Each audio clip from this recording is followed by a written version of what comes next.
Bismillah ya, hari ini kita ke Bandung bawa Mercy. Kayaknya Mercy mending disimpan di base camp Bandung deh. Di sini karena carport doang, jadi gampang debuan, kepanasan ya. Walaupun nggak kehujanan, depannya tetap kepanasan ya karena carport. Kalau di rumah Bandung kan ada garasinya di dalam. Setiap hari Sabtu, teman-teman semua, kita ada pertemuan di base camp Sahara Bandung di Jalan Gunung Batu. Jadi buat teman-teman Sahara nih yang pengen belajar digital marketing, ya jalanin bisnis Sahara secara online. Kalau di Sahara Academy belum paham, terus di Zoom meeting belum paham, wajib datang ke base camp sih setiap hari Sabtu. Cuman emang tempatnya terbatas.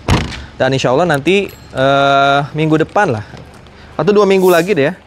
2 minggu lagi kita bikin training di Purwakarta deh.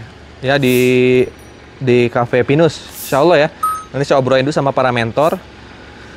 2 minggu ke depannya, berarti di akhir Juli nanti kita bikin training di Tasik aja deh ya. Jadi Purwakarta Tasik aja. Kalau emang Bandung saya sekedar training di base camp aja. Gimana kalau kayak gitu? Jadi insya Allah komunitas Sahara itu mengcover buat teman-teman semua terus upgrade skill, upgrade kemampuan. Di bisnis Sahara, di reseller Sahara ini, di network marketing based corporation, emang perlu yang namanya ilmu. Kita nggak bisa tuh sekedar daftar terus ngajak-ngajak orang doang tanpa ilmu. Nah, teman-teman saya bisa dapat motor, mobil, rumah itu ngerjainnya full online kan. Tapi emang perlu digital marketing, perlu belajar digital marketing. Nanti saya ajarin semua ke teman-teman semua. Jadi yang mau sukses di Sahara, di base corporation, bisa langsung bergabung di Sahara. Caranya gimana, Kang? Cari nomor Wawasa di kolom deskripsi. Ya insya Allah nanti dimentorin sama saya ataupun teman-teman daftar ke tim Sahara lain juga nggak apa-apa, para mentor Sahara yang siap membimbing teman-teman. Bismillah, saya berangkat dulu. Oke, alhamdulillah kita udah nyampe di Bandung. Ternyata udah lumayan ramai kayaknya ya. Udah ramai, ada siapa aja ini? Yang udah ibu-ibunya kok sedikit. Ada ibu siapa, Bu? Bu Rina dari Caringin, Bandung. Orang Caringin? Iya. Wah, orang Caringin, Bandung. Ibu siapa, Ibu? Bu Aminah, adik saya. Bu Aminah. Oh, adik. Bu Cucu dari Cianjur. Cianjur. Bu Ina dari mana, Bu? Dari Bandung, Sarijadi. Jauh ya, Sarijadi. Aduh. Ah, ini nih cowok-cowoknya. Akhirnya nyampe juga saya. Lila di jalanan Sendiri ya? Sendiri. Basecamp cuma ada Raka soalnya. Oh, ini ada ibu-ibu masak ini mah. Ini udah selesai makan, Kang? Hah? Ya, makan, Kang. Udah makan, sok Ibu. Makan, Kang. Udah selesai, Siap. Kang. Udah pada makan semua. Tinggal anggur-nya aja nih. Iya, ada cemilan di mobil. Ya, bismillahirrahmanirrahim. Assalamualaikum warahmatullahi wabarakatuh. Alhamdulillah ya, Bapak Ibu semua, hari ini bisa silaturahmi di Basecamp Bandung. Jadi di sini ini tempat kita kumpul Sabtu Minggu biasanya. Jadi yang mau belajar hari biasa bisa aja, nanti ada Kang Tatang, ya, ada Kang Hilmi. Jadi teman-teman semua jangan nunggu ya, kalau dalam bisnis itu kalau pengen sukses kita harus jemput ilmunya, nyari gitu. Nah tentunya kalau pertemuan di Basecamp Bandung ini pertemuan non formal, jadi kita nggak harus pakai seragam dan sebagainya, nggak harus. Kita ya niat silaturahmi dan mau belajar aja. Karena kenapa di Bandung harus ada base camp? Karena kita dekat ke kantornya. Jadi teman-teman semua bagusnya mah sih datangnya tuh sebelum ke sini tuh bisa dulu ke kantor dulu. Ada kantornya di Surapati Korte. Nanti naik main ke sini ke teman-teman base camp. Belajarnya belajar non formal, jadi ngobrol gitu. Beda kalau training langsung, itu training-training yang kita adain emang formal di misalnya di kantor atau di hotel, yang itu training yang formal. Training-training yang serius ada di Zoom dan sebagainya. Nah kalau di rumah teman-teman luas aja, fleksibel ya, sambil makan, sambil minum. Tapi pastiin ketika datang ke sini emang silaturahmi dapat ilmu gitu. Ya ada training-training yang emang non formal kayak gini yang bisa teman-teman proses belajarnya bisa santai gitu. Tapi harus masuk gitu. Jangan sampai ke sini diem doang gitu ya. Jadi ke sini tuh ya kayak ketemu teman gimana sih, nanya gitu. Kalau ada teman yang bisa, teman-teman harus nanya gitu. Ya gimana caranya, pokoknya mah secepat mungkin Bapak Ibu semua paham bisnis ini dan berhasil. Nah berhasilnya di Base Corporation apa kira-kira Bapak Ibu? Ya, berhasilnya di Base Corporation ini ya, kalau dalam hidup pasti lebih besar dari ini. Tapi di Base Corporation teman-teman berhasilnya ya dilihat berhasil, baik itu oleh mitra, oleh leader, bahkan oleh keluarga, itu ketika teman-teman berhasil dapat motor, mobil, rumah, penghasilan, umroh, haji. Nah itu dibilang berhasil. Secara apa? Ya secara capaian. Secara capaian prestasi yang ada di Base Corporation. Nah tentunya yang berhasil ini orang-orang yang bagaimana, pertanyaannya kan? Orang-orang yang bagaimana yang bisa berhasil di Base Corporation? Nah teman-teman nanya pertanyaan kayak gini nih harus sekali nanya ke orang lain, sebenarnya sih orang-orang yang berhasil tuh yang kayak gimana sih di PT Base gitu. Terus sekali harus nanya, saling nanya ke temennya. Kan nggak mungkin nggak ada yang berhasil. Banyak yang udah berhasil ribuan. Nah teman-teman tanya orang yang berhasil tuh kayak gimana. Nah jawabannya biasanya ya ada di orang-orang yang udah dapat motor, mobil, rumah. Ya tanya, ajak ngobrol. Kalau ketemu yang udah dapat motor, tanya kamu bisa dapat motor gimana caranya. Nah, mereka tuh pasti punya caranya. Yang udah dapat mobil ditanya, yang udah dapat rumah ditanya itu. Sering-sering lah ngobrol sama mereka teman-teman. Kenapa? Karena mereka ini pernah ngalamin proses kayak teman-teman semua yang baru daftar. Yang nggak bisa apa-apa, nggak tahu apa-apa. Semuanya mitra yang belum, yang udah punya rumah, udah punya motor, mobil tuh pernah ngalamin kayak teman-teman semua. Nah, biasanya yang cepet dapat motor, mobil, dan rumah adalah orang-orang yang sering berinteraksi dengan mereka. Bukan satu orang nih, tapi dengan mereka. Mereka itu kan berarti banyak. Jadi teman-teman, kalau pengen kaya, sering-sering ngumpulnya sama orang kaya, jangan sama orang miskin, nggak akan kaya-kaya. Saya jamin itu. Kalau teman-teman nih pengen kaya tapi ngobrol sama orang miskin terus. Wah saya mah kan ini kan sederhana merakyat. Sederhana itu sifatnya doang. Ya tapi finansial mah harus kaya. Cuman ketika kita kaya, kita jangan jadi nggak mau berteman sama yang miskin. Tapi kalau teman-teman pengen kaya nih, nggak mau silaturahmi bergaul sama orang kaya, ya nggak akan kaya-kaya sampai kapanpun. Katanya kan pengen kaya, kan pengen umroh haji, pengen punya. Nah harus bisa bergaul sama orang-orang yang udah punya mobil, yang udah punya rumah, yang udah umroh haji. Nah jangan salahin bisnisnya kalau teman-teman nggak kaya-kaya, ya berarti selalu ada di lingkungan itu. Beneran, ini pengalaman saya pribadi. Jadi ketika kita mau kaya, ya harus punya teman kerabat yang kaya juga. Ya, makanya kalau ada orang tua kaya, pasti anaknya kaya lahirnya. Ya karena orang tuanya pasti saudara-saudaranya nanti ikutan kaya juga. Nah sama di bisnis network marketing pun, kalau pengen cepat kaya di bisnis network marketing harus sering ketemu sama bisnis network marketing. Makanya emang di bisnis ini ya bukan masalah ajak dua bantu dua, ya bukan cuma ajak dua bantu dua, tapi bisa nggak kita bersilaturahmi, bersosialisasi dan membangun relasi. Gitu. Ini mah pengalaman saya pribadi sampai saya udah dapat seperti ini ya. Jadi kemampuan kita membangun relasi akhirnya itu. Teman-teman udah daftar nih di Base Corporation. Jadi kenapa kok bisnis ini tuh nyawanya itu di pertemuan? Ya ini karena teman-teman nanti bisa bersilaturahmi. Tapi ketemu sama saya doang kurang. Ya makanya harus ngobrol ketemu. Nanti ada Kang Tatang, ada Kang Rijal, ya ada Kang Akmal, ada Kang Hilmi. Semuanya dia ngobrol, ada Kang Lutfi. Dan harus bisa ya dekat sama mereka gitu. Teman-teman mau ngobrol sama saya ke rumah saya bisa nggak? Bisa, karena ada keterkaitan saya gitu. Jadi kelebihan network marketing tuh itu gitu. Nah cuman kan banyak orang yang belum berhasil, kenapa? Karena itu dia nggak mau bersosialisasi, nggak mau ngebangun relasi, nggak mau silaturahmi. Akhirnya ya ada yang nggak berhasil dalam artian menyerah di tengah jalan, ada yang menyerahnya di tengah-tengah, ya dapat motor mobil tapi nggak sampai puncak.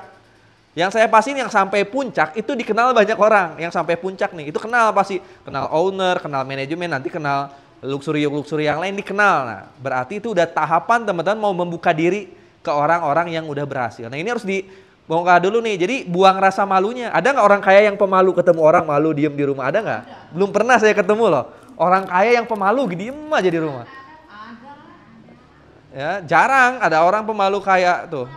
Karena kan kaya ini banyak rezeki ini hubungannya sama silaturahmi. Orang yang pintar silaturahmi pasti kaya. Orang yang nggak bisa silaturahmi, yang nggak bisa membangun hubungan sama manusia, nggak ada yang kaya. Nggak ada yang kaya. Ya mungkin kayak kata kita kaya punya mobil, tapi bukan kaya itu bukan seperti itu. Kaya itu berkelimpahan, manfaatnya bisa ngasih ke banyak orang, itu kaya. Nah makanya nanti teman-teman semua harus buka mindset teman-teman kalau bisnis ini benar-benar nggak bisa dikerjain sendiri. Walaupun saya bilang bisnis ini bisa dikerjain secara online, bisa. Bisa dikerjakan secara online untuk omsetnya. Omset itu apa? Untuk penghasilan setiap harinya bisa. Untuk dapat motor, mobil bisa, tapi untuk bisa jadi kaya nggak bisa sendiri. Harus kita bergaul. Karena Allah itu ngasih kita 1 miliar, 2 miliar kalau ada manfaat buat orang lain. Kalau kita nggak mau ngasih manfaat buat orang lain itu nggak mungkin dititipin 2 miliar, 3 miliar, nggak mungkin. Misalnya saya mah pengen dapat 3 miliar tapi nggak tahu tujuannya kemana, nggak akan dititipin. Jadi Allah ngasih saya 3 miliar tuh karena nanti itu uang saya itu ada manfaat nih buat ke si anu, baru dikasih gitu. Nah manfaat itu terjadi apa? Ketika kita ketemu banyak orang. Ya, ketika ketemu banyak orang, misalnya ketemu saudara sering, Makanya di awal-awal saya main offline dulu emang sebelum main online. Main offline dulu, ketemu orang tawarin dulu, ketemu orang tawarin dulu. Jadi tahu nih siapa-siapa orang yang butuh bantuan kita nantinya. Jadi saya juga nggak langsung online Bapak Ibu semua, offline dulu, belajar ngomong dulu, belajar sosialisasi dulu. Nanti online itu belakangan setelah kita emang udah terbiasa ngomong. Ya udah terbiasa ngomong, makanya saya pengen semua mitra-mitra SAHAR tuh dari sekarang mulai luwes ya, mulai luwes. Kan teman-teman semua ngerasa belum kaya nih, masih miskin. Bisa jadi karena kita ini nggak mau kaya, nggak bisa memanfaatkan. Ini mulut dikasih, mulut sama Allah kan buat ngomong nih. Kita tuh banyak diemnya gitu. Dalam artian diem lebih bagus daripada ngegosip, tapi ngomongin bisnis lebih bagus daripada diem kata. Kita punya mata lebih banyak tidurnya atau lebih banyak scroll TikTok atau nonton TV-nya. Kita punya mata sekarang dipakai untuk belajar gitu. Jadi manfaatin ini sebelum nanti diambil lagi apa yang dikasih ke kitanya. Ini saya kasih tahu ke teman-teman semua, network marketing itu dipandang sebelah mata. Bisnis yang paling stratanya itu bagi orang kaya itu paling rendah sebenarnya bagi orang kaya. Karena mereka belum paham. Banyak masyarakat pun memandang sebelah mata bisnis network marketing, apalagi kalau nyebutnya MLM. Apalagi kalau nyebutnya MLM. Banyak orang yang nggak percaya sama network marketing. Kenapa? Ya karena cara ngerjainnya yang salah. Sehingga citra masyarakat terhadap network marketing itu ya akhirnya jelek. Jadi kalau teman-teman nyebut PT Base ini MLM, bakal banyak orang yang nggak suka dan bakal banyak orang yang nggak akan daftar, saya jamin itu. Apalagi makin kesini, ini saya kasih tahu, makin kesini orang-orang itu pemahamannya makin terbuka. Belum tentu makin pinter. Orang-orang makin kesini bisa jadi makin bodoh. Tapi pemahamannya makin terbuka luas. Ya. Kenapa? Karena ada media sosial. Zaman dulu mah belum ada media sosial, orang-orang belum tahu MLM. Nggak gampang lah orang tahu MLM itu apa, banyak yang nggak tahu. Sekarang mah orang-orang nggak makin pintar, tapi makin sok tahu. Orang-orang makin sok tahu. Kenapa ya? Scroll TikTok dikit ada informasi negatif ditonton sampai akhir. Tapi kalau informasi positif nggak akan ditonton, dia scroll, nggak menarik gitu. Misalnya ada berita tentang agrosawit di Sumatera yang bisa membantu petani, nggak akan ditonton. Nggak akan ditonton, pasti. Tapi kalau kita misalnya ada berita mitra MLM ketipu 10 miliar, wah ditonton dia sampai akhir. Ya, jadi masyarakat Indonesia nggak makin pintar, tapi bisa jadi makin so tahu, makin punya arogansi.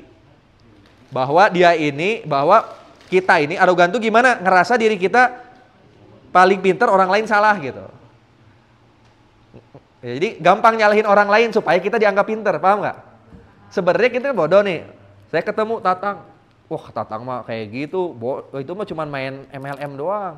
Cuma ngajak-ngajak orang doang gitu. Ngasih tahu ke orang lain supaya apa? Supaya Tatangnya rendah gara-gara omongan kita dianggap aman bagi orang lain gitu. Gitu. Jadi arogansi itu gitu. Bisa jadi kitanya sebenarnya nggak punya apa-apa tapi ngejelekin orang lain supaya kitanya ada di atas gitu. Karena sebenarnya kita di bawah nih, harta nggak punya. Supaya kita dianggap sama orang lain, kita ngerendahin orang lain nih. Kalau orang lain direndahin kan dia turun nih. Nah, dia ngajak ngobrol seakan-akan ada di atas. Ini bakal terjadi di zamannya media sosial. Pengen kaya, untuk bisa kaya sekarang bisnis apa selain MLM gitu. MLM itu kan sebenarnya bagus sih. Kenapa? Karena legal di pemerintah.